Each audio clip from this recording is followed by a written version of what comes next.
오늘 제목이 지금은 나라 위에 기도할 때 그렇게 했습니다. 시절이 참 어수선하고 위기감마저 느끼고 있습니다. 나라의 정치는 정치가들에 의해서 계획되고 집행되지만 그 결과와 혜택은 국민이 함께 누리기도 하고 당하기도 합니다. 과연 국가의 위기 상황이나 어려운 난국에서 국민들은 무엇을 해야 할까요? 특별히 그리스도인들은 무엇을 해야 할까요? 이것이 오늘 우리가 함께 생각해 볼 말씀의 내용입니다. 우리 한국의 역사를 보면 대한민국 정부 수립 초창기 때는 기독교인들이 대거 정치에 참여해 왔습니다. 그런데 시간이 지나면서부터 기독교의 정치 참여는 매우 소극적인 모습으로 돌아갔습니다. 그 이유는 정교 분리의 원칙 때문에 그랬는데, 이 정교 분리의 원칙까지는 아니지만 하여튼 정교 분리의 전통 때문에 그랬습니다. 그러면 정교 분리라는 것이 뭐냐? 자, 우리가 좀 잘못 이해하고 있는 부분이 있습니다. 정교 분리라는 말은 정치와 종교의 분리가 아닙니다. 이 말의 참뜻은 교회와 국가의 분리입니다.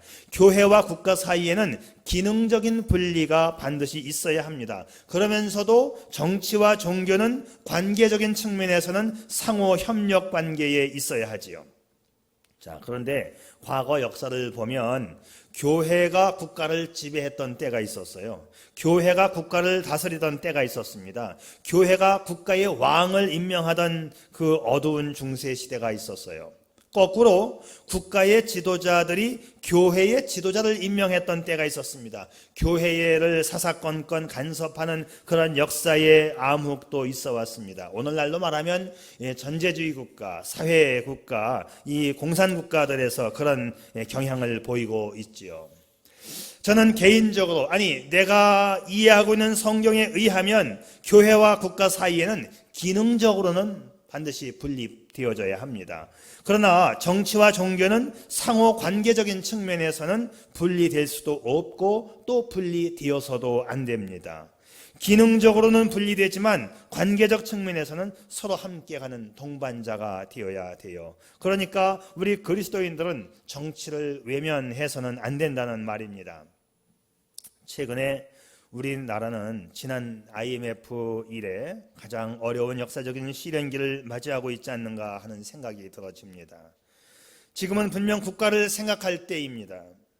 정치인들의 이 행태를 바라만 보고 있을 때가 아니에요. 정치인들의 그 사리사욕, 정치인들의 자기의 이권을 챙기는 일은 어제 오늘의 일이 아니지 않습니까? 그래서 우리는 정치가들이 해주겠지, 아니에요. 절대로 아닙니다. 우리가 기도해야 할 때입니다. 한강에 수녀하고 국회의원하고 둘이 빠졌는데 구조대원이 들어가더니 수녀를 먼저 건질 줄 알았는데 국회의원을 먼저 건지더래요. 그래서 어쩌자고 수녀는 안 건지고 국회의원을 먼저 건지십니까? 했더니 구조대원 대답이 그대로 국회의원을 놔두면 한강물이 오염되기 때문에 빨리 국회의원 먼저 건졌다고. 또 이런 얘기도 있습니다. 어느 날 꽃장수가 이발소에 왔어요. 이발을 하고선 얼마냐고 물어보니까 이번 주는 지역 봉사하는 주간이기 때문에 이발료를 받지 않습니다. 자, 꽃장수는 즐거운 마음으로 돌아갔습니다. 다음 날 아침 이발사가 출근해 보니까 꽃다발과 함께 감사 카드가 꽂혀 있었어요. 다음 날은 경찰관이 왔습니다. 이발사는 이번 주는 역시 자원봉사하는 주간이기 때문에 돈을 받지 않습니다. 경찰관은 즐거운 마음으로 이발소를 떠났습니다. 다음 날 아침 이발사가 출근해 보니까 도너츠 한 판과 감사 카드가 꽂혀 있었어요. 다음 날은 국회의원이 왔습니다. 이발사는 오늘도 이번 주는 자선 봉사하는 주간이기 때문에 돈을 받지 않습니다. 즐거운 마음으로 국회의원이 이발소를 떠났습니다. 다음 날 아침 출근을 하니까 국회의원 12명이 공짜 이발을 하기 위해서 줄을 서서 기다리고 있다는 이야기입니다. 자, 이런 유머들은 정치 일반에 대한 부정적인 인식과 공감대를 나타내는 그런 조크가 아닐 수 없습니다. 자, 시민들과 정치인들과의 근본적인 차이를 보여주고 있는 이야기입니다. 그래서 정치인하고 기저귀는 자주 갈수록 좋다는 거예요. 자, 그런데 이런 이야기는 또 그리스도인들에게도 그 예외는 아니라고 생각합니다. 정치에 대한 부정적 시각 말이죠. 우리 그리스도인들 가운데에서 누군가가 정치에 관련한다고 하면 왜 그런 정치 하시려고 합니까? 그냥 예수나 잘 믿으시지요. 이런 말을 종종 합니다. 우리가 이렇게 말하는 의식 바탕에는 정치는 매우 더러운 것이고 정치에서 멀어질수록 우리의 깨끗함을 유지할 수 있다는 그런 일반적인 인식이 우리 안에 존재하고 있다는 사실을 우리가 알 수 있습니다. 그러나 우리가 이렇게만 생각한다면 결국 이 정치의 현장을 누가 책임집니까? 그렇게 생각하는, 그렇게 마음먹는 그런 그 이권 차리는 사람들에게 우리가 우리의 정치를 맡기게 되겠어요? 정치가 정치가들만의 몫일까요? 바울 사도는 소위 목회서신이라고 하는 디모데 전서와 후서에서 목회와 관련된 말씀을 하면서도 중요한 내용을 말해주고 있는데 우리 그리스도인들은 이 정치나 나라의 운명에 대해서 무관심해서는 안 된다는 말을 목회서신에서 말하고 있습니다. 자, 어떻게 해야 하느냐? 우리 그리스도인은 정치가들을 위해서, 나라를 위해서 기도해야 한다고 말씀하고 있어요. 오늘 우리가 직면하고 있는 이 국난의 심각한 징후를 겪는 이 시점에서 우리는 국가를 생각할 시간이 우리 앞에 지금 다가오고 있음을 느끼고 있습니다. 왜 국가를 생각해야 할까요? 어떻게 하는 것이 구체적으로 국가를 생각하는 우리 그리스도인들의 태도라고 생각합니까? 자, 첫째는 우리는 정치인들을 위해서 기도해야 합니다. 그리스도인으로서 우리가 정치인들을 위해서 기도해야 할 이유가 어디 있습니까? 자, 이것에 대한 질문에 대한 답이 오늘 말씀에 명확히 보여지고 있는데 1절과 2절 말씀 다시 보면 그러므로 내가 첫째로 권하노니 모든 사람을 위하여 간구와 기도와 도구와 감사를 하되 임금들과 높은 지위에 있는 모든 사람을 위하여 하라. 자, 누구를 위해서 기도하라고요? 먼저는 모든 사람을 위하여. 그러나 2절 말씀에서는 특별히 누구를 위해서 기도하라고요? 임금님들과 높은 지위에 있는 자들, 다시 말하면 한 나라의 대통령과 고위 정치인들을 위해서 기도하라는 말씀입니다. 이 지도자의 역할, 정치인의 역할, 다시 말하면 정책을 결정하는 사람들의 그 결정은 바로 우리 삶의 질을 결정합니다. 자, 여러분과 제가 살아가는 삶의 상황이 어떻게 되느냐? 자, 가장 중요한 영향을 미치는 사람들이 바로 정치인들이기 때문에 그래요. 그러므로 우리는 정치인들의 이 정치적인 행동에 무관심할 수가 없어요. 종종 자신들의 정치적인 생명을 위해서, 정치적인 지지율을 높이기 위해서 정책을 변화시키는 이 정치인들에 대해서 우리가 무관심할 수 없다는 것이지요. 사랑하는 여러분, 우리가 정치인들을 비판하고 비난하는 것은 참 쉽습니다. 비판이나 비난에는 돈이 들지 않아요. 입만 벌리면 됩니다. 쉽게 비난할 수 있습니다. 그러나 기도하는 일은 쉽지 않습니다. 기도는 일종의 노동입니다. 일입니다. 그러나 이 기도는 매우 중요합니다. 사랑하는 여러분, 생각해 보세요. 여러분, 기도를 믿으십니까? 우리의 기도가 역사를 바꿀 수 있다는 이 사실을 참으로 믿는다면 우리가 한 나라 역사의 운명을 짊어지고 기도한다는 것은 얼마나 중요한 일입니까? 바울 사도는 그래서 우리가 첫째로 중요한 일이 바로 고위 정치인들을 위해서 기도하라고 가르치고 있습니다. 정치가 잘못되면 나라가 흔들리고 그 결과는 백성들이 당하는 것입니다. 예로부터 믿을 만한 정치가가 그리 많지 않았습니다. 스코틀랜드의 메리라고 하는 여왕이 통치할 때 역사적으로 가장 어두운 시대를 경험하고 있었습니다. 종교는 부패했고 도덕은 땅에 떨어졌고 정치는 흔들리고 표류하고 있었습니다. 당시에 그 메리 여왕을 가리켜서 피의 여왕이다. 그냥 막 잡아다 죽이는 거예요. 막 감옥에 집어넣는 거예요. 블러드 메리라고 불렀어요. 피의 여왕, 피의 메리. 이 메리 여왕이 자신이 불륜의 범죄를 저지르고 있었고 민족은 우상 숭배의 깊은 타락 속에 빠지고 있었습니다. 한치 앞을 내다볼 수 없는 이 캄캄한 민족의 어둠 속에서 한 사람이 엎드려 기도하기를 시작합니다. 그가 이렇게 기도했어요. 하나님, 이 스코틀랜드를 구원해 주옵소서. 아니면 차라리 나에게 죽음을 주시옵소서. 이렇게 기도한 사람은 잔 낙스라고 하는 종교 개혁자입니다. 이 본래 잔 낙스의 자서전에 보게 되면 이 낙스는 아주 겁 많은 사람이었다고 해요. 처음에는 이 개혁운동을 하면서도 메리 여왕이 무서운 나머지 2번씩이나 도망을 갑니다. 프랑스로 도망을 가고 스위스로 도망을 갔어요. 그러나 이 결사적인 기도, 금식 기도를 하면서 완전히 변해버리고 말았습니다. 그는 갑자기 담대한 사람으로 변했습니다. 거꾸로 이제는 메리 여왕이 낙서를 두려워하기를 시작했다는 거예요. 메리 여왕은 영국의 전 군대보다도 낙스의 기도를 더 두려워했다고 말했습니다. 마침내 낙스는 그의 기도와 그의 투쟁을 통해서 민족을 구원하는, 민족을 개혁하는 위대한 일을 성취하게 됩니다. 복음으로 민족을 구하는 위대한 사역을 성취했던 것이지요. 그것은 기도 때문이었습니다. 사랑하는 여러분, 지금이야말로 기도할 때라고 생각되지 않습니까? 지금 우리가 처한 역사의 자리야말로 우리의 기도를 필요로 하는 시각입니다. 기도해야 돼요. 기도만이 우리 민족의 새로운 출구를 열 줄 믿습니다. 기도하십시다. 우리가 정치인들을 위해서 기도해야 하는 그 이유, 그 중요한 이유가 2절 마지막에 기록이 되어 있습니다. 자, 우리는 우리의 국가의 평안을 위해서 기도하는 겁니다.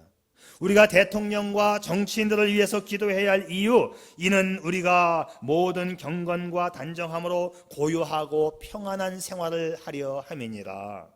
최종 목적은 뭐냐 하면 고요하고 평안한 생활을 위해서 기도하는 거예요. 그러니까 정치인들에 의해서 우리의 삶이 고요하고 평안해질 수도 있고, 반대로 요동을 치고 어려움을 겪을 수도 있다는 말씀입니다. 우리는 당연히 행복을 추구할 권리가 우리에게 있고 고요하고 평안한 생활을 누려야 하는 것입니다. 자, 여기서 이 고요하다는 말은 광야라고 하는 말에서 나온 단어입니다.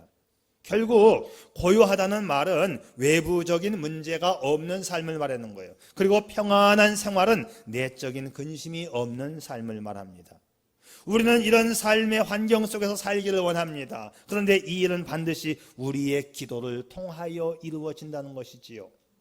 그런데 우리의 이런 삶이 단순히 육신적으로 잘 먹고 잘 살고 아무 근심 걱정 없기 위해서만 우리가 이렇게 요청을 하는 것이냐? 아닙니다. 우리가 관심을 가져야 하는 말씀이 또 하나 있는데, 고요하고 평안한 생활을 하려 함이라라는 이 단어 앞에, 이 말씀 앞에 있는 단어를 놓치면 안 돼요. 자, 무슨 단어가 있냐 하면 경건과 단정한 중에서라는 단어가 있어요.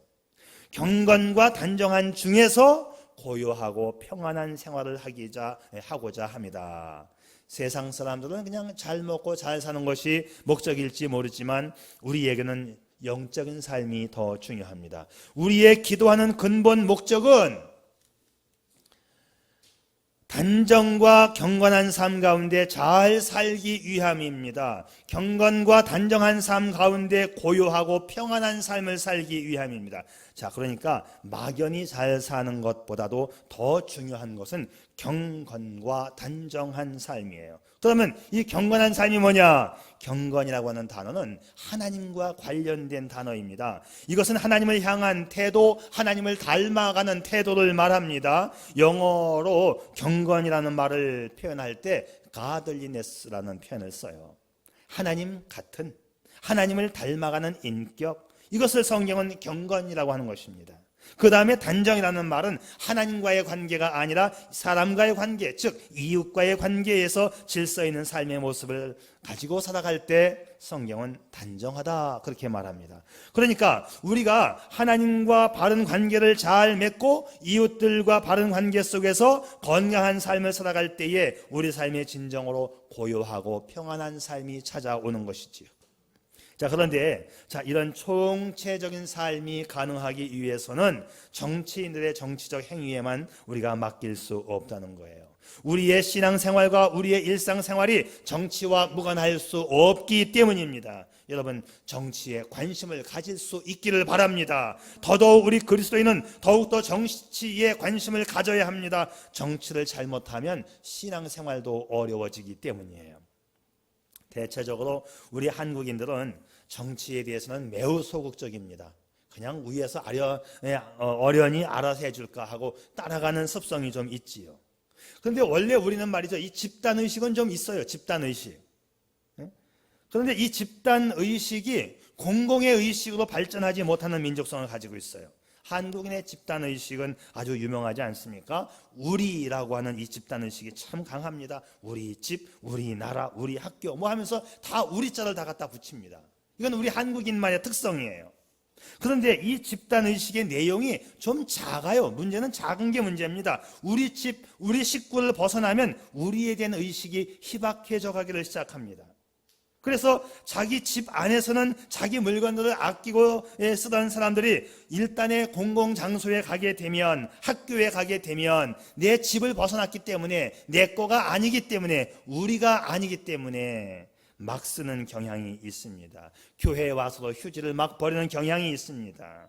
그래서 우리 집, 우리 식구를 위해서는 기도를 잘 하는데 나라와 민족을 위해서는 기도를 잘 하지 않아요. 우리가 가지고 있는 이 민족성의 이 집단 의식을 좀 확대시킬 필요가 있습니다.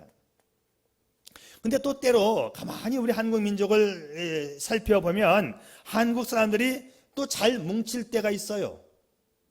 언제 한국 사람들이 나라를 제일 생각하느냐? 아쉽게도 나라가 거의 망해갈 때, 나라가 망한 다음에 한국 사람들은 애국심을 발휘하기 시작합니다. IMF를 맞고 나면 무섭게 뭉칩니다. 그 전에 했으면 얼마나 좋겠습니까? 요즘에도 보게 되면 나라에 위기가 오는 듯 싶으니까 국민 정서가 한데로 뭉치는 것 같아요. 경제적인 위기가 오니까 반일 정서가 금방 확산이 됩니다. 그런데 일본제 물건 안 쓴다고 일본 사람들이 손 들고 나올 것 같아요? 천만의 말씀이죠. 어림도 없는 얘기입니다. 참 이상하게도 우리 민족은 문제가 생기고 나면 한국인들의 이 애국 투혼이 뒤늦게 발동이 돼요. 요즘 보세요. 갑자기 애국자가 됐습니다. 일본 물건 쓰지 말자, 일본 가지 말자. 그러나 그것이 애국이라기보다는 반일 감정의 결집입니다. 일이 터지고 나니까 이 반일본 정서로 뭉치고 있지만 그것은 또 해결 방법은 사실상 아니에요. 일본이 지나치게 국수주의적이고 일본이 야비하고 나쁜 짓을 한 것은 사실이에요. 그런데 반일 감정 가지고 문제가 해결되면 얼마나 좋겠어요. 이 문제 반일 감정으로 풀 문제가 아니잖아요. 왜? 우리가 지니까, 우리가 약하니까. 국제 정세는 철저하게 자국의 이익으로 서로가 풀어갑니다. 자기 나라에 조금이라도 손해가 되면 움직이지 않습니다. 이거는 다 알고 있는 거 아니에요? 누가 손해보는 짓을 하겠어요? 김정은이도 자기 손해보는 짓은 절대 안 합니다. 중국도 마찬가지입니다. 일본 더더욱 그렇습니다. 감정으로 안 돼요. 미국 트럼프 얼마나 무섭습니까? 그 사람? 강한 미국도 자국의 이익에 흠집이 생기면 절대로 안 하는 것이 미국이에요. 제가 유학을 갈 때, 참 오래전 얘기인데, 그때 유학을 갈 때 유학생 비자를 받아야 미국에 가는데, 유학생 비자를 받는 것이 그 조건이 뭔지 아세요? 유학생 비자 받는 조건이 지금도 마찬가지예요. 네가 미국에 가서 공부를 잘 할 수 있느냐, 네가 얼마나 똑똑하고 네가 얼마나 영어를 잘하느냐, 그걸 따지지 않습니다. 네가 얼마나 돈이 많아서 미국 땅에다가 이 모든 돈을 싸들고 가서 미국 땅에 돈 풀어놓고 네가 거기서 살다 올 수 있느냐, 그걸 따집니다. 무슨 얘기냐 하면, 너 많은 돈 가지고 미국 가서 풀어놓고 미국에다 좀 기부 좀 하고 와, 그 뜻이죠. 그래서 유학 비자 받을 때에 가장 중요한 것은 내가 재산이 얼마나 있느냐를 증명을 해야 비자가 나와요. 지금도 마찬가지예요. 저는 우리 집에서 증명할 수 있는 모든 재산 목록은 다 끌어 모았어요. 작은 아버지 것까지 다 끌어다 모았어요. 처갓집에 있는 것까지 다 끌어다 모았어요. 그때만 해도 우리 처갓집이 이 사업이 부도가 나지 않을 때, 사업이 잘 되고 있을 때, 그래서 처갓댁에 가서 모든 땅 문서를 다 복사를 해갖고 오고, 세금 낸 영수증을 다 모아서 카피를 하고, 그랬더니 서류가 얼마나 많은지 통장만 이 투명 가방으로 통장만 하나 가득을 모았어요. 이거는 재산을 증명하는 통장이고, 또 재산 목록에 대한 세금 영수증을 또 책으로 거의 묶어가지고 이게 세금 영수증, 작년에 낸 세금 영수증이고, 따박따박 책으로 다 묶어가지고 딱 준비를 하는데 하나님이 지혜를 주셨어요. 앞장에다가 편지 한 장을 써라. 그래서 제가 영어로 편지를 썼습니다. 우리 처가댁에 할머니 앞으로 되어 있는 재산이 제일 많았어요. 그래서 내가 이 아이들의 할머니인데 내 재산은 얼마고, 또 내가 이 아이들이 미국에서 공부하는 동안 내가 모든 재산을 전폭적으로 후원할 것이다. 그리고 할머니 이름을 쓰고 할머니 도장을 내가 새겨가지고 딱 찍어서 딱 제출을 했어요. 유학비자가 잘 안 나올 때였었죠. 그런데 그 산더미 같은 서류를 많이 준비하고 맨 앞장에다가 편지 한 장을 딱 써서 재산이 얼마이고라는 부분에다가 색깔을 이렇게 칠해가지고 하이라이트를 해가지고 딱 집어넣었는데 5초 만에 유학비자가 나왔어요. 저는 5초 만에. 이런 예는 전무후무한 예입니다. 대부분 접수증과 인터뷰 시간표를 나누어 주면 2층에 올라가서 오후에 한참 기다렸다가 인터뷰를 잘 마쳐야 되고, 안 되면 2차 인터뷰 해야 되고 3차까지 가고, 이렇게 절차를 길게 잡습니다, 보통. 그런데 서류를 넣자마자 내 편지를 딱 보고 통장이 많고 서류가 많으니까 이렇게 훑어보더니만 딱 5초 만에 도장을 딱 찍어서 뭘 내보내줘요. 도대체 이게 뭔가, 나는 빠꾸 맞은 건 줄 알았어요. 퇴짜 맞은 건 줄 알았어요. 왜냐면 5초 만에 무슨 도장을 하나 딱 찍더니 서류가 딱 밀려 나와요.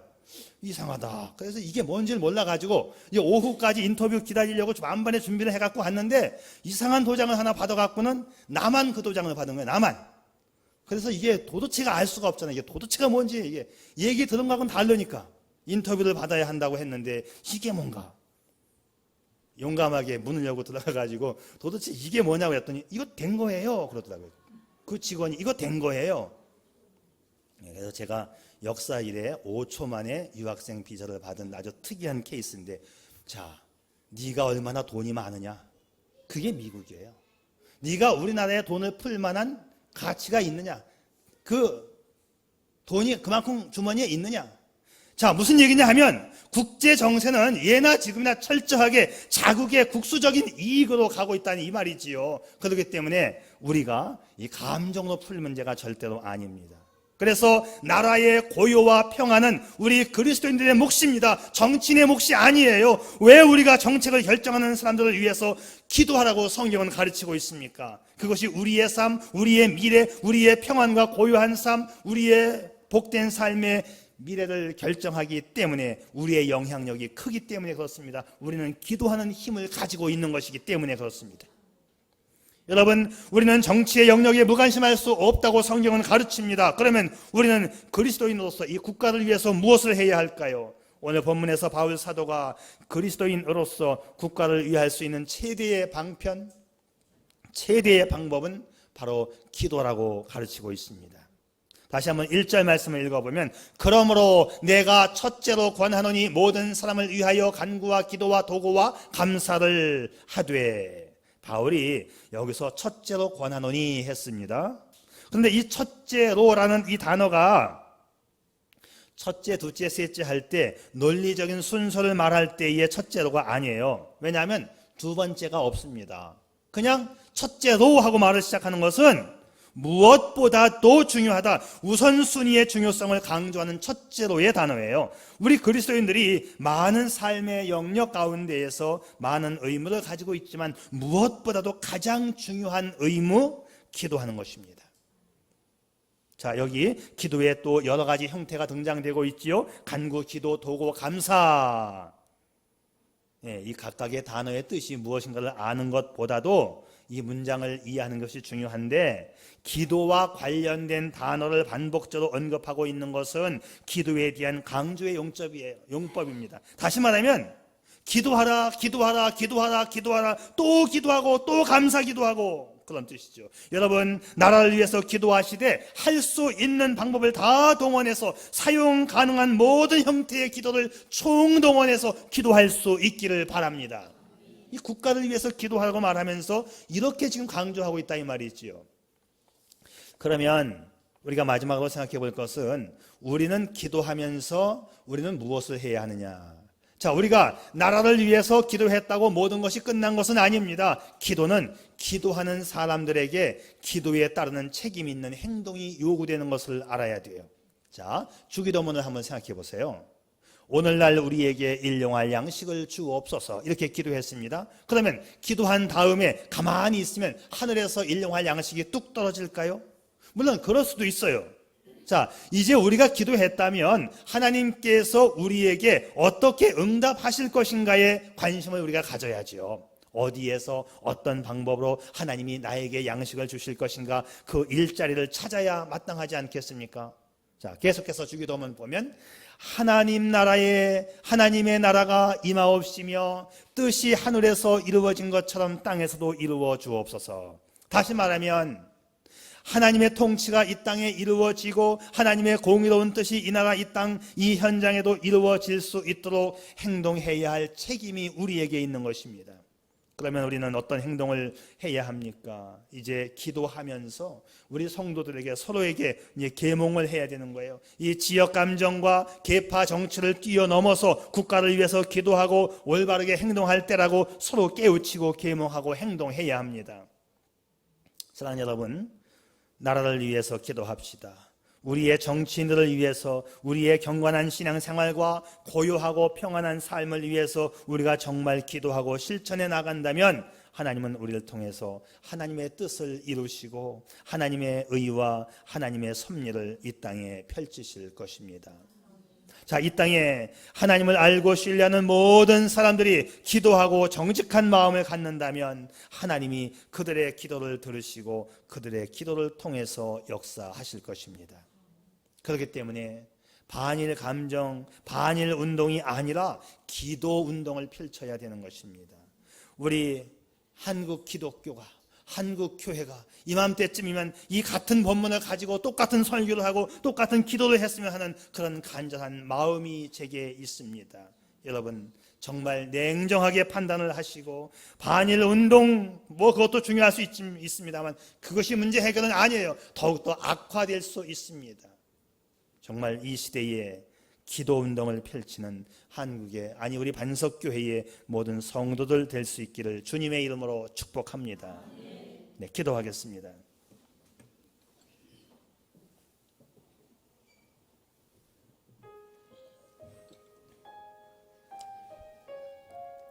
기도한다는 것은 중요하고 무서운 일입니다. 기도의 궁극적인 목적은 하나님의 뜻을 이 땅에 펼치는 일이기 때문입니다. 그래서 기도는 개인의 이권이나 얄팍한 정치인의 정치적 술수를 뛰어넘어 하나님의 뜻을 따르고 그 뜻을 내가 따르겠다는 것이 바로 기도의 마지막 열매입니다. 지상에서 하나님께 드려진 모든 기도 가운데 가장 위대한 기도, 바로 겟세마네 동산의 기도입니다. 주님이 어떻게 기도하셨지요? 나의 뜻대로 마옵시고 아버지의 뜻대로 하옵소서. 그러면 우리는 이번 국제 정세의 혼돈 속에서 우리는 먼저 우리의 선입관을 비울 필요가 있습니다.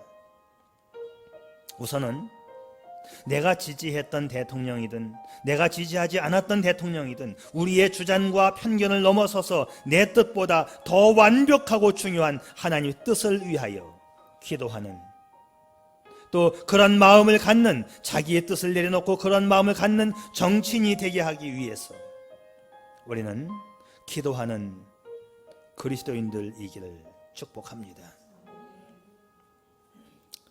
아버지 하나님, 나라를 생각할 때인 것 같습니다. 우리 한국의 그리스도인들이 더욱더 나라를 위해서 기도하는 우리 기도 그리스도인들 되게 해 주시옵소서.